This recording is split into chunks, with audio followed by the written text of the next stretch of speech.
Olá, olá, olá, boa noite. Boa noite para quem está entrando. Vamos começar aí mais um Fala Rovai ao vivo. Desta vez, acho que eu vou só pelo Facebook. Avisem os amigos. Estou tentando entrar no YouTube aqui, mas não tá fácil. Vamos ver se eu consigo entrar pelo YouTube. Vamos ver se é possível. Boa noite, boa noite. Vão dizendo aí. Lino Costa, boa noite, meu amigo. Quem mais está entrando por aí? Vão dando boa noite, eu vou respondendo aqui conforme transmitir, ativar, parceira verificada. Vamos ver se dá certo aqui. Boa noite, Roberta. Christian Martins, meu caro, boa noite, de São José, né? A Gisela de São Paulo, Gisela Coelho, Nani de Brito, de Niterói, Cauê Porce, boa noite. Da onde, Cauê? Aparecida Lopes, Tijuca do Rio. Rafael de Oliveira está assistindo a gente. Celine, Gabriel Jopert, parceiro verificado, tentando acertar aqui, ver se eu consigo fazer um vídeo pelo YouTube do computador, mas não está fácil. Tem que ser ali, acho que pela câmera mesmo. Janaína, boa noite. O Baldo, boa noite. Ilza, vamos esquentando aqui os tambores. Ilza de Santos, Ilza Pinheiro. Cauê de Itatiba, isso aí, Cauê. Celine, Aracaju, Sergipe. Aí, Bárbara Ferreiro, que está entrando para nos assistir. Neucir, vamos lá, já estamos com quase 100 pessoas. Quando a gente passa de 100, a gente começa, tá perto. Aurélio, passamos de 100. Aurélio, Abadia dos Dourados, Minas Gerais. Abadia dos Dourados, Vânia de Ribeirão Preto, Rosa Sá.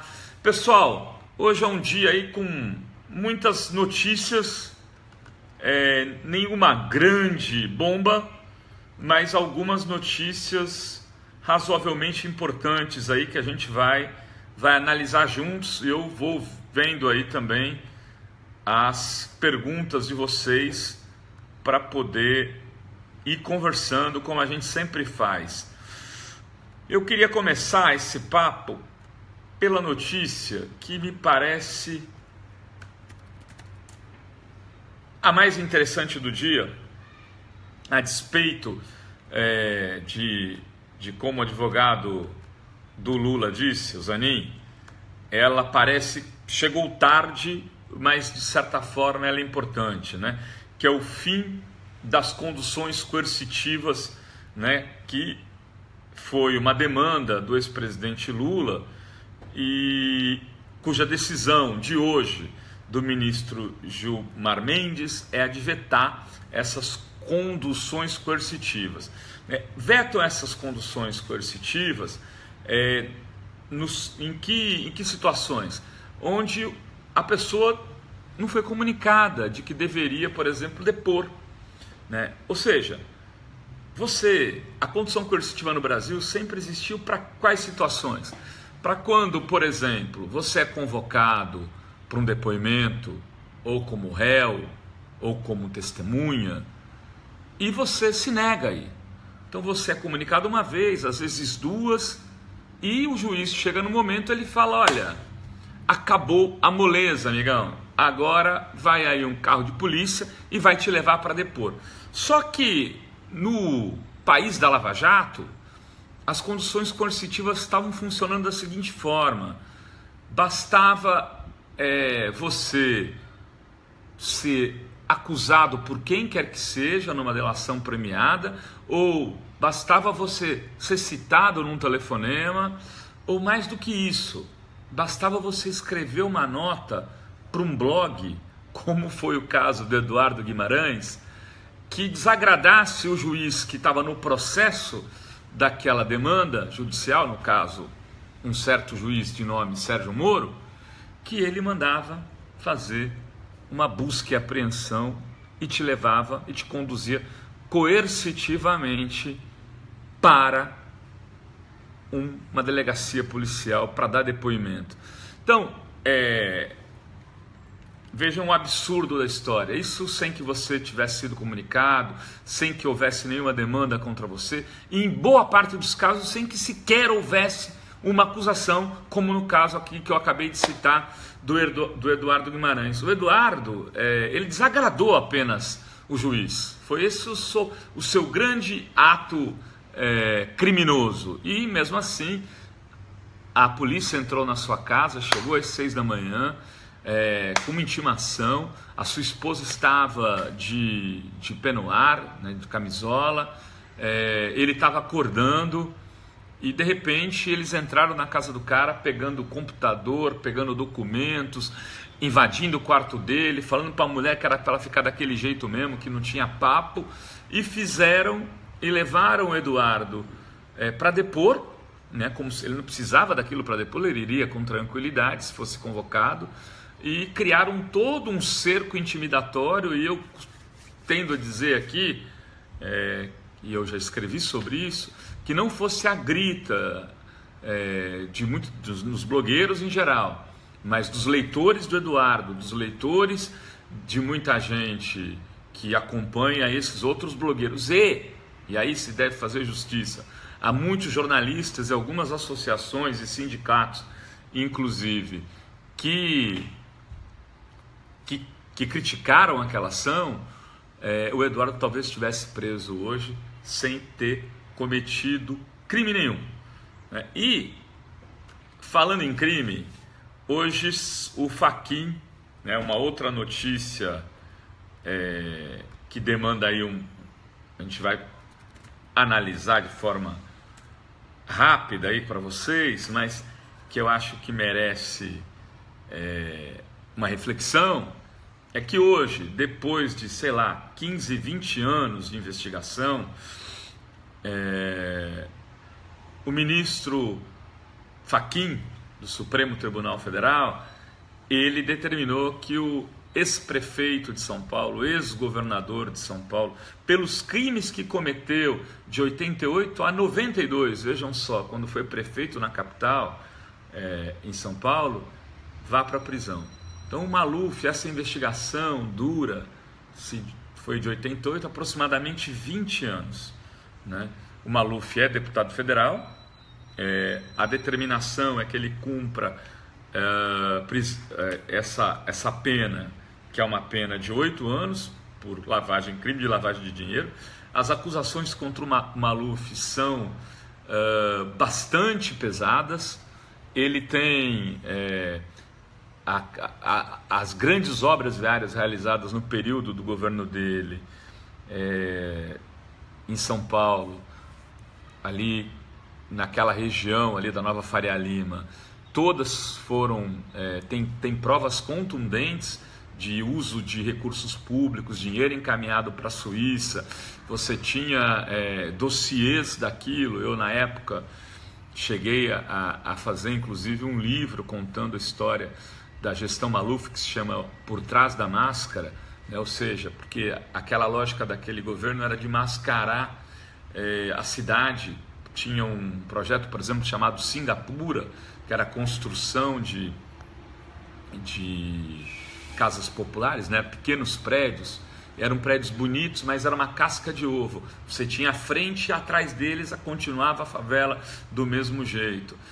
A Maratona de São Paulo passava pelos cartões postais da cidade e era toda transmitida pela Rede Globo de televisão. A Rede Globo, que era parceira do Dr. Paulo Maluf. O Dr. Paulo era homem de confiança naquele momento de quem? Da Rede Globo de televisão, do senhor Roberto Marinho, a quem ele chamava de Dr. Roberto. O Dr. Roberto. E a Globo, inclusive naquele momento, na eleição para governador, ela foi, digamos, plataforma comunicacional do senhor Paulo Maluf. Ela apoiou o Maluf e não o Covas naquela disputa eleitoral. O Maluf, por muito pouco, mesmo tendo um governo desastrado em São Paulo como o do Pita, ele não ganhou a eleição do Covas na reeleição do Covas. E por muito pouco, Covas sequer foi para o segundo turno. Ele só foi, inclusive, por conta da Globo. Porque a Marta Suplicy teve uma pesquisa que foi publicada uma noite antes da eleição, que dava ela com metade das intenções de votos do Covas.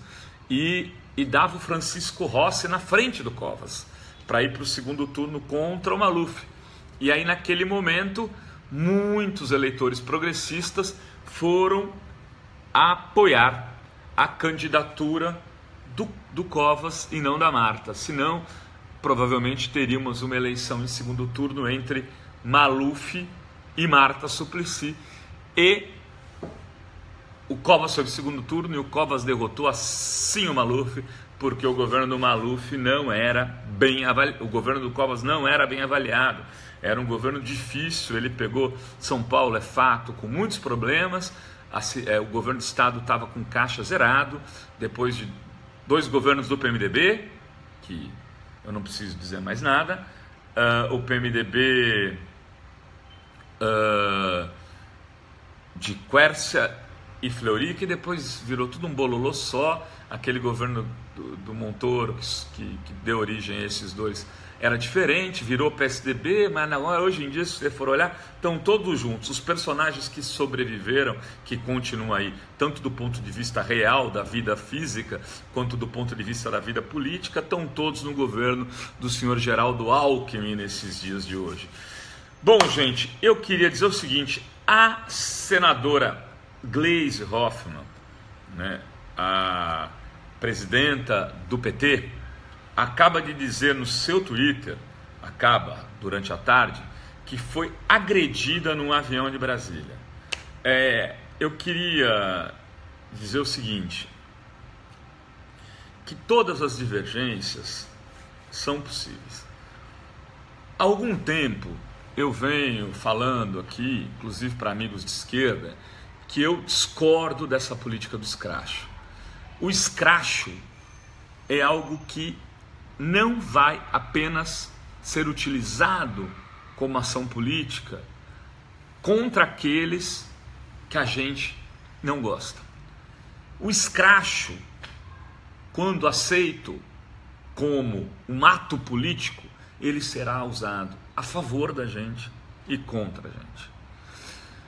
O ataque, eu quero deixar claro aqui que o ataque a Gleisi, o ataque físico, né, é um ato absurdamente condenável. Ela entrou com um pedido na Polícia Federal, ela pediu investigação para poder fazer um acompanhamento, registrou ocorrência disso, né? Eu não teria nenhum problema se visse alguém pôr uma faixinha, Gleisi, sua ladra, seja o que for, a despeito de achar isso também um ataque de grande,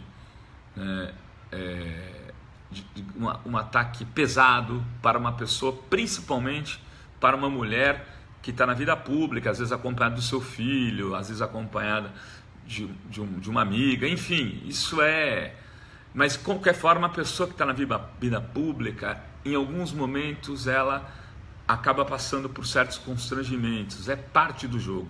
Da mesma forma como um artista acaba sendo, às vezes, constrangido de outras formas, quando as pessoas vêm, abraçam, agarram, a vida de artista acaba levando a esse tipo de coisa. Mas... Então esse é o limite, o protesto. O protesto é possível. O ataque é indesculpável e indefensável. Mas não é só contra a Gleisi.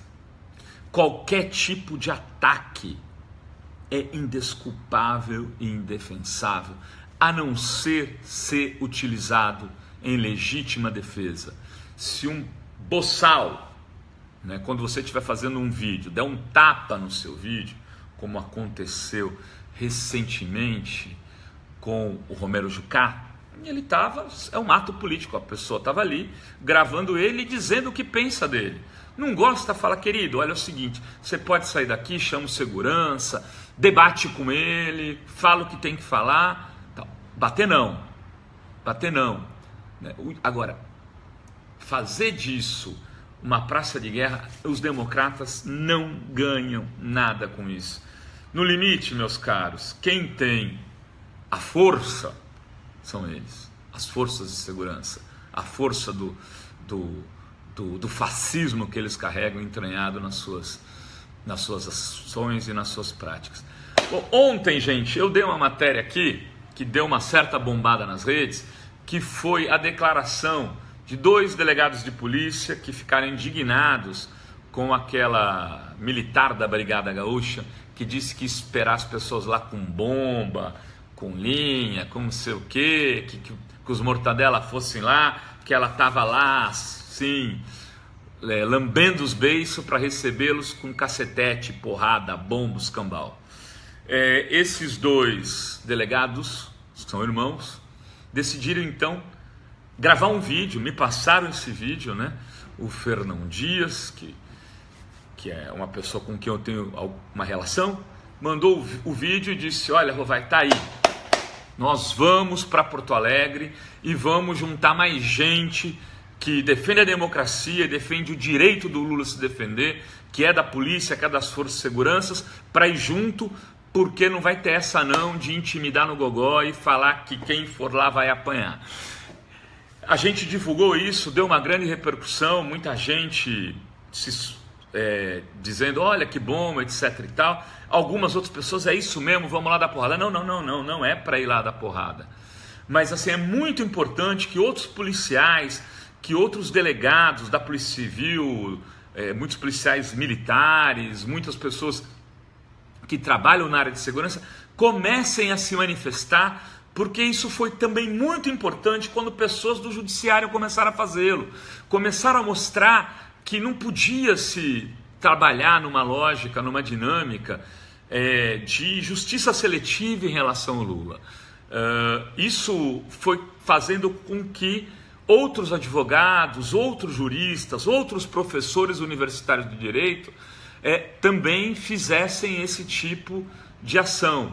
Então, essa iniciativa dos delegados da Polícia Civil que eu publiquei no blog ontem, pode ser o início de um movimento que leve a mostrar que essa sociedade que se divide nos votos e se divide a favor, inclusive hoje, do ex-presidente Luiz Inácio Lula da Silva, também tem apoio nessas forças de segurança e que não vão ser meia dúzia de imbecis, meia dúzia de bolsominions que acham que vão calar a boca de milhões de pessoas que construíram, inclusive, com a sua luta militante, a democracia nesse país. É inaceitável que a gente permita que seja quem for, fale assim, não, se vier aqui vai apanhar. Não, tem que então ir lá e mostrar que o processo de debate político pode ser um pouco mais civilizado do que isso. Quem está incitando a violência é o Requião, o Valmir Francisco está dizendo, eu não acho que o Requião está incitando a violência, não. Eu acho que o Requião está fazendo o que ele tem que fazer, militância política, defendendo o direito das pessoas irem, ele está convocando essa marcha. Enfim, também quero dizer aqui que apesar do senador Requião ter dito que o Bono Vox vai a Porto Alegre, eu apurei hoje com pessoas de dentro do Instituto Lula e não há essa confirmação de que o Bono Vox vá a Porto Alegre. Então isso não está confirmado, o Instituto Lula não confirma.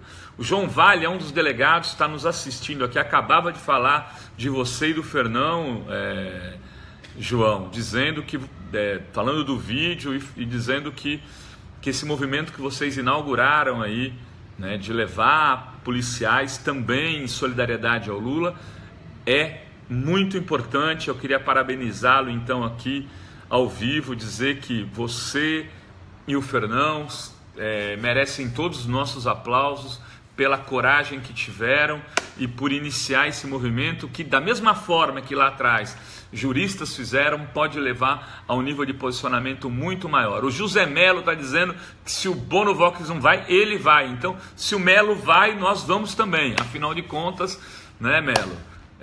Quem disse que o Bono Vox é também assim, tão importante? Carlão de Brito, um abraço, meu amigo. Eu queria aproveitar para falar um pouco então de duas outras coisas.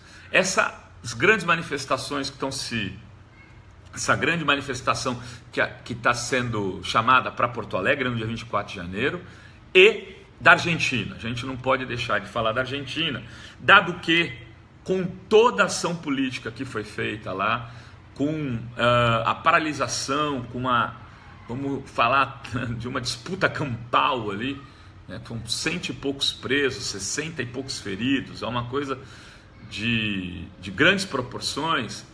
Mesmo assim, os canalhas de lá aprovaram a reforma da Previdência, a reforma trabalhista. O que mostra que os problemas que a gente tem na América Latina não são exclusividade de um ou outro país, né?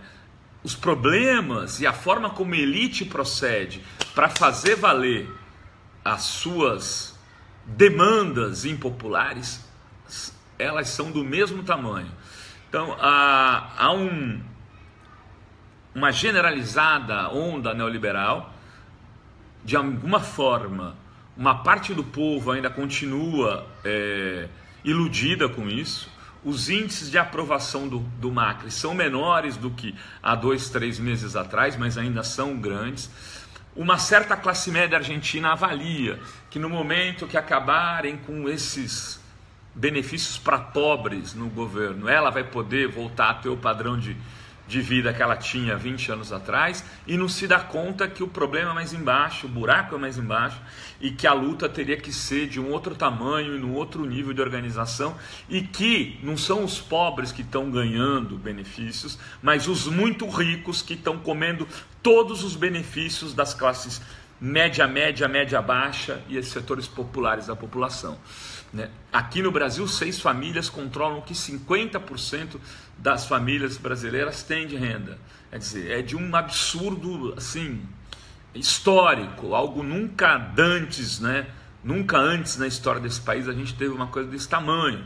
E isso também, de alguma forma, tem a ver com o que governos anteriores, progressistas, não fizeram, né? O Lula tem falado agora de fazer, talvez cobrar tributo de herança, cobrar tributo de riqueza, diminuir o imposto de renda, enfim, isso é muito importante. Isso é muito importante e é obrigatório que seja feito. A reforma tributária é obrigatória e só ela vai modificar minimamente a situação de calamidade econômica que os países da América Latina vivem hoje. Então, algumas pessoas, inclusive, tentavam comparar o Brasil com a Argentina, dizendo, não, olha só, lá os hermanos, eles vão para pau, nós também vamos. Na hora certa a gente vai. Agora, é preciso ter uma organização, talvez, em nível continental, e aí é importante que os movimentos sociais daqui, da Argentina e de outras partes se reúnam. Tem um fórum marcado para Salvador em março, talvez seja tarde, talvez tenha que antecipar esse fórum para poder organizar uma resistência latino-americana, né? Isso, claro que não é só na América Latina que isso acontece, mas na América Latina a gente vai ter que pensar em alguma coisa para poder construir um paredão para barrar esse avanço neoliberal, essa onda neoliberal. Por fim, eu queria falar de Porto Alegre. Eu tenho visto aqui e ali que está começando um lance de movimento de, inclusive, hospedagem solidária. O nosso jornalista Ivan Longo está indo para Porto Alegre essa semana ainda. De lá ele vai tentar articular uma reunião. A gente quer começar já a fazer a cobertura de Porto Alegre, mas assim, essa organização, ela vai precisar ter, a meu ver, ela precisa ter duas plataformas. A plataforma do movimento social, né, que que é importantíssima, o MST está dizendo que vai acampar em Porto Alegre, mas ela tem que ter algo na plataforma digital. Então eu queria usar esse espaço aqui de conversa com vocês para pedir que alguém pensasse numa plataforma de defesa da democracia e de defesa do direito do Lula se defender como qualquer outro cidadão. Se tiver alguma pessoa, desenvolvedor, que saiba como organizar isso, uma plataforma virtual onde cabam 100 mil pessoas, 200 mil pessoas, e que a gente possa conversar e discutir como fazer a chegada a Porto Alegre, a ida a Porto Alegre, como foi em 99 na ocupação de Seattle. Se saírem aqui um monte de ônibus todos juntos, eles vão impedir essa entrada. O governo de lá é um governo do PMDB. Eles vão fazer de tudo para a gente não chegar em Porto Alegre. E quem for para chegar no dia seguinte de manhã, não vai chegar. Né? Então, é preciso pensar um pouco melhor em como fazer isso, em como colocar essa energia que a gente está querendo construir para defender de alguma forma aquilo que foi construído nesse país de uma maneira muito dura, e esse direito de defesa, inclusive do Lula, ele tem que ser exigido para qualquer outra pessoa, para qualquer outro político, não é exclusividade do Lula. O que não pode ter é uma condenação antecipada dele, sem que todo rito seja cumprido e da forma, digamos, republicana, que assim exige para qualquer outra pessoa. São 19h26, eu queria então, como último ponto de pauta, dizer que a Fórum está com uma campanha, tem aí um Ajude a Fórum a fazer a cobertura. Na verdade, essa campanha é muito mais ampla, a gente está pedindo depoimento das pessoas, a gente está construindo um novo site e a gente quer ir para Porto Alegre e fazer tudo isso custa dinheiro, e nesse momento a gente está fazendo um esforço imenso para continuar pondo o site no ar, tendo os jornalistas aqui remuneradamente trabalhando.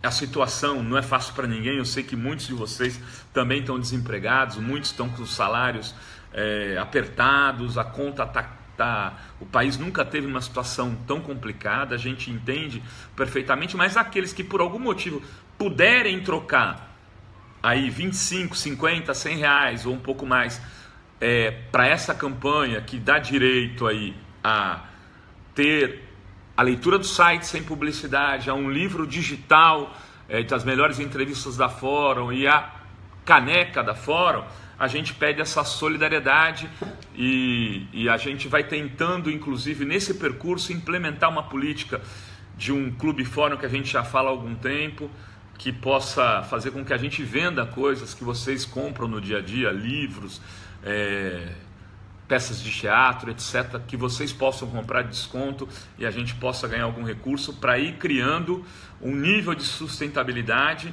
que garanta que a gente às vezes precise fazer menos esse tipo de campanha. A gente até, não é uma coisa que a gente faz muito, a gente sabe que as pessoas também têm uma situação de debilidade econômica nesse momento, mas para conseguir virar esse site, para conseguir fazer a cobertura que a gente quer em Porto Alegre, a gente vai precisar novamente da força de vocês aí e já agradecemos de antemão. De mais a mais, já estamos chegando aqui, antes de fechar então, teve aqui um manifesto aí de denúncia da perseguição do Lula, que foi assinado pelo Chico Buarque, pela Manuela Dávila, pelo Bresser, pelo Chomsky, por uma centena de pessoas. É mais uma demonstração de que o Lula tem a solidariedade de muita gente, o Milton Ratum, o Mino Carta, Hildegard Anger, o Emi Sader, Egner Pomuceno, enfim, muita gente importante. É um manifesto assim de centenas de pessoas, talvez milhares de pessoas, de todos os setores e segmentos políticos, e eu acho que isso acaba construindo um caldo aí de defesa para o Lula. Eu já disse para vocês que acho muito difícil, esse golpe não fecha sem a condenação do Lula, mas a coragem que o Lula está tendo e a força que a militância progressista, e aí não é do PT, não, é a força de muita gente do PSOL, do PCdoB, do PCB, do PCO, diversos partidos, do movimento social, gente que foi do PSDB, que tem colocado à disposição para defender o ex-presidente Lula, porque percebe que está tendo uma perseguição deliberada. Meus caros, minhas caras, agradeço por demais todos vocês. É sempre um prazer fazer estas lives aqui. É um momento que eu acabo tirando para fazer um diálogo, conhecer mais gente. O Anderson tá fazendo uma pergunta: podem criar o que criar para frente? Bom, enfim, é isso, Anderson. Eu não estou conseguindo ler tudo, me desculpe. Depois eu preciso ajustar isso. A gente já está vendo outras plataformas. A Darli está dizendo que a esquerda tem que se unir, eu não tenho dúvida. E a gente vai procurar outras plataformas e vai buscar fazer dessas conversas algo inclusive mais amplo. Eu estou com umas ideias aí de sempre convidar alguém para bater esse papo, às vezes até convidar leitor, mas ir incluindo mais gente e colocando as coisas para que o diálogo flua melhor. Obrigado, Aparecida, pelo carinho. E vamos nessa. Beijos a todos. E amanhã tem uma surpresa para vocês.